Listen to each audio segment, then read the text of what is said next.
ದೇವ ಜನರಿಗೋಸ್ಕರ ಬೇಡಿಕೊಳ್ಳುವನೆಂದು ಆತನು ಬಲ್ಲನು. ನೆಕ್ಸ್ಟ್ ಇದಲ್ಲದೆ ದೇವರ ಮಾತಾಡಬೇಡಿ ದಯಮಾಡಿ 5 ನಿಮಿಷ ಮುಗಿಸ್ಬಿಡ್ತೀರಿ. ಇದಲ್ಲದೆ ದೇವರ ಸಂಕಲ್ಪದ ಮೇರೆಗೆ ಏನ್ಪಟ್ಟು ನೀವೇ ಬಂದು ಚರ್ಚಿಗೆ ಸೇರ್ಕೊಂಡ್ಬಿಟ್ರು, ದೇವರು ನಿಮ್ಮನ್ನು ಆರಿಸ್ಕೊಂಡ್ರು. ಧೈರ್ಯ ಇದೆ. ನಾನಾಗ ನನ್ಕೊಂಡು ಚರ್ಚಿಗೆ ಸೇರ್ಕೊಂಡಿಲ್ಲ, ದೇವರು ಮುನ್ಸೂಚಿಸಿದ್ರು. ತಾಯಿ ಗರ್ಭದಲ್ಲಿರುವಾಗ ನನ್ನ ಕುರಿತು ಉದ್ದೇಶ ಇಟ್ಕೊಂಡಿದ್ರು. ಆಮೇಲೆ ಯಾರೋ ನನ್ನ ಚರ್ಚಿಗೆ ಬಲವಂತವಾಗಿ ಕರ್ಕೊಂಡು ಬರಲಿಲ್ಲ, ದೇವರ ಚಿತ್ತ ಅನುಸಾರವಾಗಿ ಕರೆಯಲ್ಪಟ್ಟವರು. ಯಾರ ಚಿತ್ತ ಅನುಸಾರವಾಗಿ? ದೇವರ ಚಿತ್ತ ಅನುಸಾರವಾಗಿ ಕರೆಯಲ್ಪಟ್ಟು ಆತನನ್ನು ಪ್ರೀತಿಸುವವರ ಹಿತಕ್ಕಾಗಿ, ಏನಕ್ಕಾಗಿ? ಪ್ರೀತಿಸುವವರ ಹಿತಕ್ಕಾಗಿ ಅಂದ್ರೆ ಒಳ್ಳೆದಕ್ಕಾಗಿ. ಏನಕ್ಕಾಗಿ? ಏನಕ್ಕಾಗಿ? ಒಳ್ಳೆದಕ್ಕಾಗಿ. ಎಲ್ಲಾ ಕಾರ್ಯಗಳು ಅನುಕೂಲವಾಗ್ತದೆ.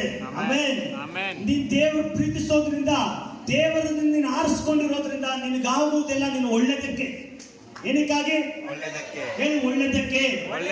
ನನ್ನ ಒಳ್ಳೆದಕ್ಕೆ.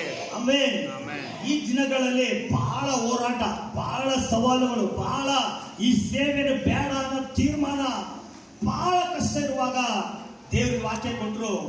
ಇದಲ್ಲದೆ ದೇವರ ಸಂಕಲ್ಪದ ಮೇಲೆ ಕರೆಯಲ್ಪಟ್ಟವರು ಇದ್ದಕ್ಕಾಗಿ ಆಗುವುದಿಲ್ಲ, ನಿನ್ನ ಅನುಕೂಲಕ್ಕಾಗಿ, ನಿನ್ನ ಒಳ್ಳೆದಕ್ಕಾಗಿ ಆಗ್ತದೆ.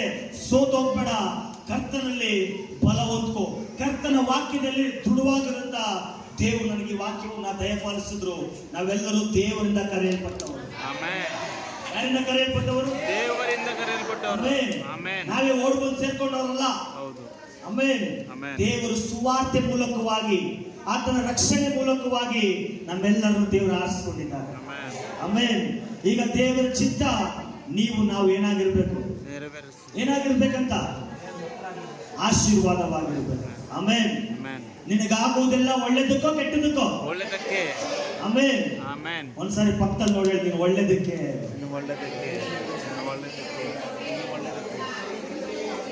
ಕೆಲವರು ಹೇಳೋದಿಲ್ಲ, ಅಯ್ಯೋ ನೀವು ಹೇಳ್ತೀರಣ, ನಿಮ್ಮ ಒಳ್ಳೆದಕ್ಕೆ. ಸೋತ ಹೋಗ್ಬೇಡಿ, ಎಲ್ಲ ನಿಮ್ಮ ಒಳ್ಳೆದಕ್ಕೆ, ಎಲ್ಲ ನಿಮ್ಮ ಹಿತಕ್ಕಾಗಿ ದೇವ್ರು ಮಾಡ್ತಾರೆ. ಆಮೇಲೆ ಅಯ್ಯೋ ಲಾಸ್ ಡೋಂಟ್ ವರಿ. ದೇವ್ರ ವಾಕ್ಯ ನಿನ್ನೊಂದಿಗೆ ಬರೆಯಲ್ಪಡ್ತಾ ಇದೆ. ನೀನು ಹಿತಕ್ಕಾಗಿ ದೇವರೆಲ್ಲವನ್ನು ಬದಲಾಯಿಸಕ್ಕೆ ಶಕ್ತನಾಗಿದೆ.